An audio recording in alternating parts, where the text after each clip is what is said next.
ನೋಡ್ರಿ, ವಿರೋಧ ಪಕ್ಷಗಳು ಯಾವಾಗಲೂ ಕೂಡ ಮೊಸರಲ್ಲಿ ಕಲ್ಲು ಹುಡುಕುವಂತವ್ರು. ದೇಶಭಕ್ತಿ ಹೆಸರನ್ನೆಲ್ಲ ಹೇಳ್ಕೊಂಡು ದೇಶದ ವೈಚಾರಿಕತೆಯನ್ನ ಮತ್ತು ದೇಶದಲ್ಲಿ ಇರ್ತಕ್ಕಂಥ ಭದ್ರತೆಯನ್ನ ಪ್ರತಿ ಸಂದರ್ಭದಲ್ಲೂ ಹಾಳು ಮಾಡುವಂತ ಒಂದು ಕೆಲಸ. ಇವತ್ತು ಬೆಂಗಳೂರಿಗಿರೋ ಕೀರ್ತಿಯನ್ನ ಇವತ್ತು ಏನು ಹಾಳು ಮಾಡುವಂತ ಪ್ರಯತ್ನಗಳು ನಡೀತಾ ಇದೆ. ಅದರ ವಿರುದ್ಧ ಕಠಿಣ ಕ್ರಮವನ್ನ ಸರ್ಕಾರ ತೆಗೆದುಕೊಳ್ತದೆ. ಅದ್ರ ಬಗ್ಗೆ ಯಾವುದೇ ಅನುಮಾನ ಬೇಡ. ವಿರೋಧ ಪಕ್ಷದ ನಾಯಕರಾದಂತ ಅಶೋಕ್ ಅವರು ಬಾಂಬ್ ಬೆಂಗಳೂರು ಅಂತಕ್ಕಂಥ ಹೆಸರೇನು ಕೊಟ್ಟಿದ್ದಾರೆ, ಅದು ಅವರಿಗೆ ಸರಿನಾ ಅಂತಕ್ಕಂಥದ್ದನ್ನ ನಾನು ಪ್ರಶ್ನೆ ಮಾಡ್ತೇನೆ. ನೀವು ಗಾರ್ಬೇಜ್ ಬೆಂಗಳೂರು ಮಾಡಿದ್ರಿ, ನೀವು 40% ಕಮಿಷನ್ ಸರ್ಕಾರ ಮಾಡಿದ್ರಿ. ಈಗ ನಿಮ್ ಕೈಲಿ ಈ ಒಂದು ಬೆಳವಣಿಗೆಯನ್ನ, ಬೆಂಗಳೂರು ಬೆಳವಣಿಗೆಯನ್ನ, ಕರ್ನಾಟಕದ ಅಭಿವೃದ್ಧಿಯನ್ನ, ಇವತ್ತು ಏನು ನಮ್ಮ ಗ್ಯಾರಂಟಿಗಳನ್ನ ತಡ್ಕೊಳ್ಲಿಕ್ಕಾಗದೆ ಇವತ್ತು ಬೆಂಗಳೂರಿಗೆ ಕಳಂಕ ತರುವಂತ ಕೆಲಸ ಮಾಡ್ತಾ ಇದ್ರಿ. ಹಸಿರು ಬೆಂಗಳೂರು ಇದ್ದಿದ್ದನ್ನ ನೀವು ಹಾಳು ಮಾಡಿಟ್ಟಂತ ಕೀರ್ತಿ ನಿಮಗ್ ಸಲ್ತದೆ. ಸೊ ಇವತ್ತು ಏನಾದ್ರೂ ಬೆಂಗಳೂರು ಒಳ್ಳೇದಾಗ್ಬೇಕು ಅಂತಂದ್ರೆ ಈ ತರದ ಕೇವಲವಾದಂತ ಮಾತುಗಳನ್ನ ಬಿಟ್ಟು ಅಭಿವೃದ್ಧಿಯ ಕಡೆ ಗಮನ ಕೊಡಿಸಿ.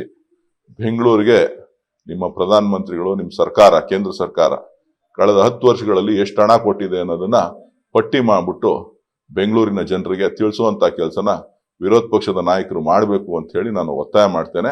ಆಮೇಲೆ ನಿಮ್ ಬಾಂಬ್ ಬೆಂಗಳೂರಿಗೆ ಉತ್ತರ ಕೊಡ್ತೀನಿ. ಸರ್, ಈ ಬ್ಲಾಸ್ಟ್ ವಿಚಾರದಲ್ಲಿ ಕೇಂದ್ರ ಸರ್ಕಾರದ ವೈಫಲ್ಯನೂ ಇದೆ ಅಂತ ಹೇಳಿ ಕೆಲವರು. ನನಗೆ ಕೇಂದ್ರ ಸರ್ಕಾರ, ರಾಜ್ಯ ಸರ್ಕಾರ ಅಂತಕ್ಕಂಥದ್ದಿಲ್ಲ. ಭದ್ರತೆ ಬಹಳ ಮುಖ್ಯ. ಸಾರ್ವಜನಿಕರಿಗೆ ರಕ್ಷಣೆ ಮಾಡಬೇಕಾಗಿರ್ತಕ್ಕಂಥದ್ದು ಬಹಳ ಮುಖ್ಯ.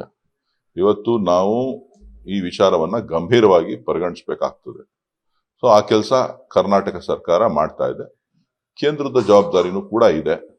ಸೊ ಕೇಂದ್ರದವರು ಕೂಡ ಈಗಾಗಲೇ ಅದ್ರ ಬಗ್ಗೆ ವಿವರಣೆಯನ್ನ ಕೇಳಿರ್ಬೇಕು ಅಂತ ಕಾಣಿಸ್ತದೆ. ಸೊ ಅದನ್ನ ಎರಡೂ ಸರ್ಕಾರಗಳು ಭದ್ರತೆ ದೃಷ್ಟಿಯಿಂದ ಆ ಕೆಲಸ ಮಾಡ್ತದೆ. ಆದ್ರೆ ಬೆಂಗಳೂರಿಗೆ ಕೇಂದ್ರ ಸರ್ಕಾರ ಕೊಟ್ಟಿರೋ 10 ವರ್ಷಗಳಲ್ಲಿ ಕೇಂದ್ರ ಸರ್ಕಾರ ಕೊಟ್ಟಿರೋ ಹಣ ಎಷ್ಟು, ಇದರ ಪಟ್ಟಿಯನ್ನ ನಮ್ಮ ಅಶೋಕ್ ಮಹಾರಾಜರು ಬಿಡುಗಡೆ ಮಾಡಬೇಕು ಅಂತೇಳಿ ತಮ್ಮ ಮುಖಾಂತರ ಒತ್ತಾಯ ಮಾಡ್ತಾ ಇದ್ದಾರೆ. ನೋಡ್ರಿ, ವಿರೋಧ ಪಕ್ಷಗಳು ಯಾವಾಗಲೂ ಕೂಡ ಮೊಸರಲ್ಲಿ ಕಲ್ಲು ಹುಡುಕುವಂತವ್ರು. ದೇಶಭಕ್ತಿ ಹೆಸರನ್ನೆಲ್ಲ ಹೇಳ್ಕೊಂಡು ದೇಶದ ವೈಚಾರಿಕತೆಯನ್ನ ಮತ್ತು ದೇಶದಲ್ಲಿ ಇರ್ತಕ್ಕಂಥ ಭದ್ರತೆಯನ್ನ ಪ್ರತಿ ಸಂದರ್ಭದಲ್ಲೂ ಹಾಳು ಮಾಡುವಂತ ಒಂದು ಕೆಲಸ. ಇವತ್ತು ಬೆಂಗಳೂರಿಗಿರೋ ಕೀರ್ತಿಯನ್ನ ಇವತ್ತು ಏನು ಹಾಳು ಮಾಡುವಂತ ಪ್ರಯತ್ನಗಳು ನಡೀತಾ ಇದೆ. ಅದರ ವಿರುದ್ಧ ಕಠಿಣ ಕ್ರಮವನ್ನ ಸರ್ಕಾರ ತೆಗೆದುಕೊಳ್ತದೆ. ಅದ್ರ ಬಗ್ಗೆ ಯಾವುದೇ ಅನುಮಾನ ಬೇಡ. ವಿರೋಧ ಪಕ್ಷದ ನಾಯಕರಾದಂತ ಅಶೋಕ್ ಅವರು ಬಾಂಬ್ ಬೆಂಗಳೂರು ಅಂತಕ್ಕಂಥ ಹೆಸರೇನು ಕೊಟ್ಟಿದ್ದಾರೆ, ಅದು ಅವರಿಗೆ ಸರಿನಾ ಅಂತಕ್ಕಂಥದ್ದನ್ನ ನಾನು ಪ್ರಶ್ನೆ ಮಾಡ್ತೇನೆ.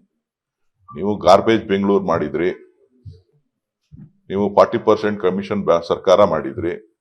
ಈಗ ನಿಮ್ ಕೈಲಿ ಈ ಒಂದು ಬೆಳವಣಿಗೆಯನ್ನ, ಬೆಂಗಳೂರು ಬೆಳವಣಿಗೆಯನ್ನ, ಕರ್ನಾಟಕದ ಅಭಿವೃದ್ಧಿಯನ್ನ, ಇವತ್ತು ಏನು ನಮ್ಮ ಗ್ಯಾರಂಟಿಗಳನ್ನ ತಡ್ಕೊಳ್ಲಿಕ್ಕಾಗದೆ ಇವತ್ತು ಬೆಂಗಳೂರಿಗೆ ಕಳಂಕ ತರುವಂತ ಕೆಲಸ ಮಾಡ್ತಾ ಇದ್ರಿ.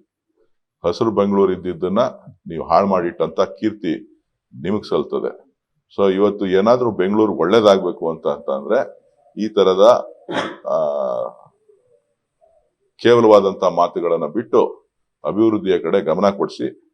ಬೆಂಗಳೂರಿಗೆ ನಿಮ್ಮ ಪ್ರಧಾನ ಮಂತ್ರಿಗಳು, ನಿಮ್ಮ ಸರ್ಕಾರ, ಕೇಂದ್ರ ಸರ್ಕಾರ ಕಳೆದ 10 ವರ್ಷಗಳಲ್ಲಿ ಎಷ್ಟು ಹಣ ಕೊಟ್ಟಿದೆ ಅನ್ನೋದನ್ನ ಪಟ್ಟಿ ಮಾಡ್ಬಿಟ್ಟು ಬೆಂಗಳೂರಿನ ಜನರಿಗೆ ತಿಳಿಸುವಂತ ಕೆಲಸನ ವಿರೋಧ ಪಕ್ಷದ ನಾಯಕರು ಮಾಡಬೇಕು ಅಂತ ಹೇಳಿ ನಾನು ಒತ್ತಾಯ ಮಾಡ್ತೇನೆ. ಆಮೇಲೆ ನಿಮ್ ಬಾಂಬ್ ಬೆಂಗಳೂರಿಗೆ ಉತ್ತರ ಕೊಡ್ತೀನಿ. ಸರ್, ಈ ಬ್ಲಾಸ್ಟ್ ವಿಚಾರದಲ್ಲಿ ಕೇಂದ್ರ ಸರ್ಕಾರದ ವೈಫಲ್ಯನೂ ಇದೆ ಅಂತ ಹೇಳಿ ಕೆಲವರು. ನನಗೆ ಕೇಂದ್ರ ಸರ್ಕಾರ, ರಾಜ್ಯ ಸರ್ಕಾರ ಅಂತಕ್ಕಂಥದ್ದಿಲ್ಲ. ಭದ್ರತೆ ಬಹಳ ಮುಖ್ಯ. ಸಾರ್ವಜನಿಕರಿಗೆ ರಕ್ಷಣೆ ಮಾಡಬೇಕಾಗಿರ್ತಕ್ಕಂಥದ್ದು ಬಹಳ ಮುಖ್ಯ. ಇವತ್ತು ನಾವು ಈ ವಿಚಾರವನ್ನ ಗಂಭೀರವಾಗಿ ಪರಿಗಣಿಸಬೇಕಾಗ್ತದೆ. ಸೊ ಆ ಕೆಲಸ ಕರ್ನಾಟಕ ಸರ್ಕಾರ ಮಾಡ್ತಾ ಇದೆ. ಕೇಂದ್ರದ ಜವಾಬ್ದಾರಿನೂ ಕೂಡ ಇದೆ. ಸೊ ಕೇಂದ್ರದವರು ಕೂಡ ಈಗಾಗಲೇ ಅದ್ರ ಬಗ್ಗೆ ವಿವರಣೆಯನ್ನ ಕೇಳಿರ್ಬೇಕು ಅಂತ ಕಾಣಿಸ್ತದೆ. ಸೊ ಅದನ್ನ ಎರಡೂ ಸರ್ಕಾರಗಳು ಭದ್ರತೆ ದೃಷ್ಟಿಯಿಂದ ಆ ಕೆಲಸ ಮಾಡ್ತದೆ. ಆದರೆ ಬೆಂಗಳೂರಿಗೆ ಕೇಂದ್ರ ಸರ್ಕಾರ ಕೊಟ್ಟಿರೋ 10 ವರ್ಷಗಳಲ್ಲಿ ಕೇಂದ್ರ ಸರ್ಕಾರ ಕೊಟ್ಟಿರೋ ಹಣ ಎಷ್ಟು, ಇದರ ಪಟ್ಟಿಯನ್ನ ನಮ್ಮ ಅಶೋಕ್ ಮಹಾರಾಜರು ಬಿಡುಗಡೆ ಮಾಡಬೇಕು ಅಂತೇಳಿ ತಮ್ಮ ಮುಖಾಂತರ ಒತ್ತಾಯ ಮಾಡ್ತಾ ಇದ್ದಾರೆ. ಅನುಕ್ಷಣದ ಸುದ್ದಿಗಳಿಗಾಗಿ ವಿಸ್ತಾರ ನ್ಯೂಸ್ ಯೂಟ್ಯೂಬ್ ಚಾನೆಲ್ ಸಬ್ಸ್ಕ್ರೈಬ್ ಮಾಡಿ. ಹೊಸ ಸುದ್ದಿಗಳ ನೋಟಿಫಿಕೇಶನ್ಗಾಗಿ ಬೆಲ್ ಐಕಾನ್ ಕ್ಲಿಕ್ ಮಾಡಿ. ಲೇಟೆಸ್ಟ್ ಅಪ್ಡೇಟ್ಸ್ಗಾಗಿ www.vistaranews.com ವೆಬ್ಸೈಟ್ಗೆ ವಿಸಿಟ್ ಮಾಡಿ. ಅಂಗೈಯಲ್ಲೇ ಜಗತ್ತಿನ ಸುದ್ದಿ ತಿಳಿಯಲು ವಿಸ್ತಾರ ನ್ಯೂಸ್ ಕನ್ನಡ ಆಪ್ ಡೌನ್ಲೋಡ್ ಮಾಡಿ.